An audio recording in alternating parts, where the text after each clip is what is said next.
Thank you for joining me for episode 19 of my lunch break. I hope you're all having a great day, and if you're new, welcome. I've done a ton of research for this episode and have been really excited to share it for a few weeks now. Here we go.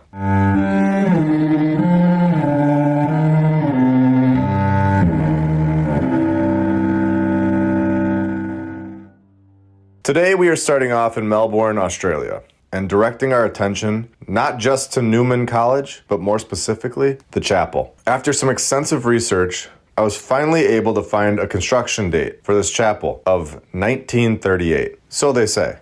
Home to two carved gargoyles, this chapel was yet another structure around the world with no construction company. I say this because it should be easily documented. This was not 500 years ago. This was supposedly 1938, only 85 years ago. No construction company. They do give us an architect. They tell us who funded the construction right here. The building of the chapel was made possible by the generosity of Mr. Patrick Brennan of Yarram, Victoria. Although substantial donations had already been made by Victorian Catholics to the Archbishop Carr Memorial Chapel Fund. They give us details where the material supposedly came from, so why leave out who actually built it? They couldn't just go one step further and tell us? I ask this question because this is not the first time they leave out the construction company in these stories. It's the nail in the coffin for me. It's one of the main clear giveaways that the building was from the old world. If they're unable to identify who exactly built this incredible structure that is only 85 years old, then I'm taking that as they don't know. And at that point, the rest of their story is untrustworthy. There's no other way to go about it. If this was built today, we would know exactly who built the building. 50 years ago, same thing. 85 years? We should definitely know who constructed this chapel, no doubt. So let's take a step back for a second. Obviously, nobody is 100% sure of anything, but at this point, we can definitely see a huge pattern of there being some sort of beginning to our timeline in the 1800s. It's getting very obvious. So where are we? What happened? Where did the previous civilization go? And why are they being hidden from us? If there was a previous civilization, then where are the skeletons? Should we begin to look at the catacombs in France? Hundreds of miles of skeletons? I don't think we need to go into that because it's obvious we're right. Was this a naturally caused cataclysm or done on purpose? Did these people do something they shouldn't have? It's obvious that we're not where we're told we are, and our history is not true. How many times have they used the Columbus story? Is this the 10th time the narrator has tried to trick us with a world civilization? Do they already know what kind of music we like because they've used these songs before? Same movies, same shows? These, in my opinion, are reused. Not all of them, but the big ones. Who knows how long ago Beethoven played the piano? Or if he was even real? Anyone ever notice they use the same plot for these TV shows? Airplane crashes into island, people are lost, and they twist it a little? It's like they're using the same script even in our entertainment. These are the fundamental questions that should be held on to while we investigate further. Speaking of investigating further, let's continue. New York City, the Alwyn Court. These are now apartment buildings, but we know they are much deeper than that. Let's take a look together. This was built in 2 short years, from 1907 to 1909. Already sounding odd, but let's continue. The architect's name was Hard and Short. The building is 13 stories tall. Okay, so far so good, for the most part. At least no fires or anything that would give it away fully that it was an old world building. Oh no, wait. Oh yeah, here it is.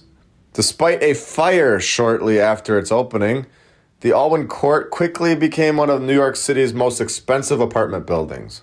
And there we have it, another story of a fire. They say that this building was finally built by somebody. We finally have a building that has a builder. The Hedden Construction Company. Should we investigate the Hedden Construction Company and see exactly how they learned these incredible skills? Hey, why not? Let's take a look.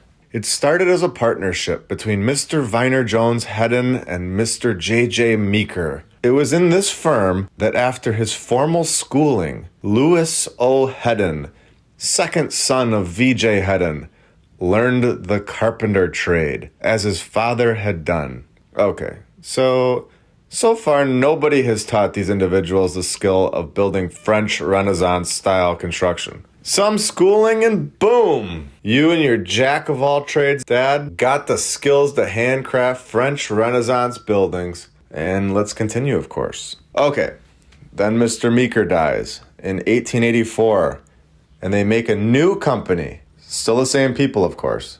Same skills. And what do you know? Now, out of nowhere, they are building the world's tallest building. The Metropolitan Life Insurance Company Tower in New York City. Who's believing this? This is total nonsense. Hey, Pops, let's fix the fridge. Okay, now I'll be back. Just off to school in 1885.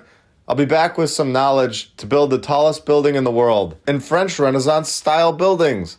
What kind of insane story is this? Should we give it even 1% chance of being true?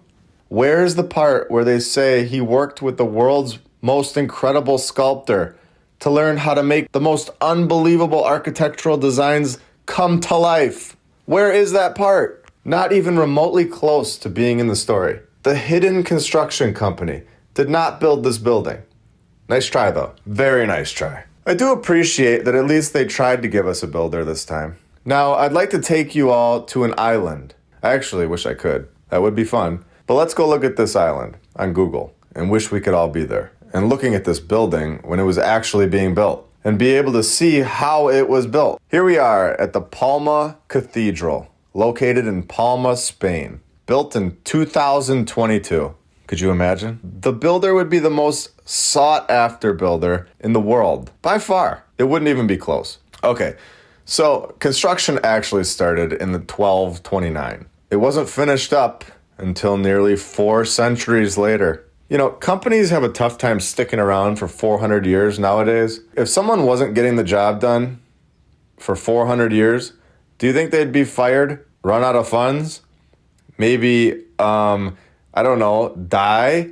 Who seriously believes this took 400 years to build? I've said this in the past and I'll say it again because it is directly to the point. They did not take 400 years to build this. The builders knew what they were doing. They built it to perfection. They got the job done in their lifetime, and it was not 900 years ago. This was built by the previous civilization, and they were master builders. Now, knowing all of this, we are now going to get into the narrative and investigate. Who is the architect? Nobody? Which company built this? Unknown? Of course. But if you're not looking into this type of stuff, you're never going to ask that question. And since they lie, in my opinion, and say it was built 900 years ago, then it's too long ago to ask anyone today. Who would you ask? Nobody was alive 900 years ago, so they get away with it. They get away with the narrative that we don't know who built it or designed it, and they know that. Now, we haven't talked about the most insane part about this story. This was constructed 900 years ago on an island. Who was shipping the materials to this island in the Mediterranean Sea for 400 years? It's about 130 miles away from Barcelona. This is not a quick trip in the year 1229. So they have master builders and master shipping companies that work for 4 centuries. This is a great story. Please like, comment, and subscribe. I have a lot more on the way. We're just getting started, and I hope you all have a great day. I'm very thankful for you all. If you have anything you want me to cover in the future, just put it in the comments below and I'll check it out. I love reading all the comments. We also have a Twitter account now up and running, and I'll put that in the link in the description. Also, we're on Rumble. That will be in the description too, just so you guys never lose track of where we are. Again, I hope you all have a great day, and I'll be back very soon. See ya. Don't trust what you see. Don't listen to your senses. Trust what you